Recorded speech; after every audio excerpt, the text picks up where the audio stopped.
નમસ્કાર દર્શક મિત્રો, જનઅર્પણ ન્યૂઝમાં આપણું સ્વાગત છે। મિત્રો, વાઘોડિયા નગરમાં નીચાણવાળા વિસ્તારોમાં વરસાદી પાણીનો નિકાલ માટેની કાસની કામગીરી અધૂરી જોવા મળી રહી છે। પહેલાં તો અમે જણાવીએ છીએ કે અગાઉ જનઅર્પણ ન્યૂઝના માધ્યમથી વાઘોડિયા તાલુકામાં વરસાદ જ્યારે વરસ્યો હતો ત્યારે વાઘોડિયા નગરમાં ઠેર ઠેર વરસાદના પાણી ભરાયા હતા। ત્યારે તંત્ર દ્વારા ભરાયેલા પાણીનો નિકાલ કરવા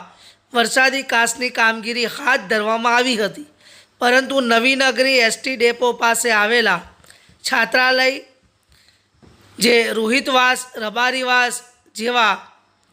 નીચાણવાળા વિસ્તારોમાં વરસાદ વરસતા લોકોના ઘરોમાં પણ પાણી ઘૂસી જાય છે અને આ પાણી ભરાઈ જાય ત્યારે તંત્ર ધ્યાનમાં આવે ને ડેપોવાળા વિસ્તારમાં છાત્રાલય ફળિયા પાસે ના નાળા સુધી તેમજ છાત્રાલય પાસેના ફળિયાથી Abram park Indian petrol pump સુધી કાસ બંધ હાલતમાં છે, તેની કામગીરી નગરપાલિકા દ્વારા કરવામાં આવે તેમજ નીચાણવાળા વિસ્તારોમાં કામગીરી જે અધૂરી મૂકવામાં આવી છે તે માટે તંત્રને રજૂઆત છે કે તંત્ર દ્વારા આ નીચાણવાળા વિસ્તારોમાં જે કાસ અધૂરી કામગીરી છે તેને આગામી વરસાદી માહોલમાં વરસાદી પાણી ન ભરાય તે માટે તેને વહેલી તકે આ કામગીરી કરવામાં આવે, જેથી અમુક વિસ્તારોમાં જે વરસાદના પાણી ભરાય છે તે આ કામગીરી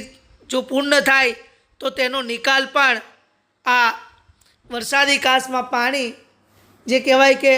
લોકોના ઘરોમાં પાણી ભરાતું બંધ થાય તેમ છે।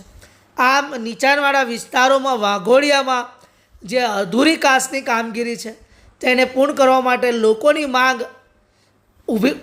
જે કહેવાય કે ઉઠી રહી છે અને અત્યારે લોકો વરસાદના પાણી ભરાય છે તેના માટે ત્રાહિમામ પોકારી રહ્યા છે। જનઅર્પણ ન્યૂઝમાં અગાઉ પણ અમે અહેવાલ પ્રસ્તુત કર્યો હતો, ત્યારબાદ